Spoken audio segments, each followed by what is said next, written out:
Aparajith YouTube நேயர்களுக்கு வணக்கம். இதில் நாம் திரு ஆண்டாள் இயற்றிய திருப்பாவை பாசுரம் 9ஆம் பாடல் மற்றும் அதன் விளக்கத்தை காண்போம்.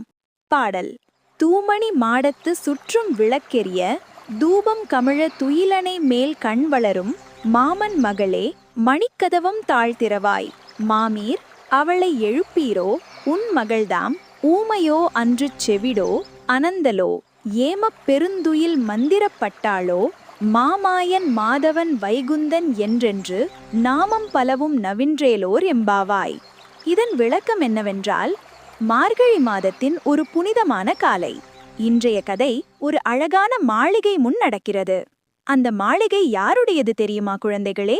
நப்பின்னை தேவியுடைய அழகான மாளிகை. அந்த மாளிகை முத்துப்போல் ஜொலிக்கும் மாடங்களுடன் மிகவும் அழகாக இருக்கிறது.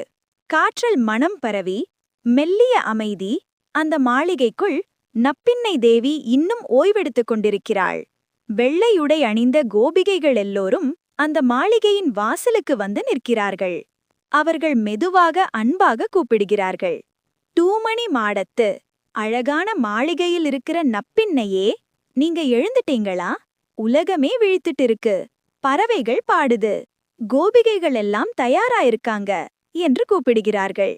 குழந்தைகளே, நப்பின்னை தேவி யாரு தெரியுமா? அவள் அன்பின் வடிவம், பக்தியின் அழகு, கருணையின் முகம். அதனால்தான் கோபிகைகள் அவளை அன்போடு எழுப்புறாங்க. அந்த அன்பான குரல் கேட்டு நப்பின்னை தேவி மெதுவாக கண் திறக்கிறாள். அவள் முகத்தில் ஒரு இனிய புன்னகை. அந்த புன்னகையே கண்ணன் அருளின் ஆரம்பம். குழந்தைகளே, நாமும் இந்த கோபிகைகள் மாதிரி அன்போடு பேசினா, பணிவோடு கேட்டா, பக்தியோடு இருந்தா கண்ணனும் நப்பின்னையும் நம்மை எப்போதும் ஆசீர்வதிப்பாங்க. எனவே நல்லவர்களை மதிக்கணும், பெரியவர்களை அன்போடு அழைக்கணும், அகந்தையில்லாமல் வேண்டுகோள் வைக்கணும். பக்தியோடு இருந்தா கடவுள் நம்மோடு இருப்பார். இதுதான் இந்த திருப்பாவை பாசுரம் 7 நமக்கு சொல்லும் அழகான செய்தியாகும்.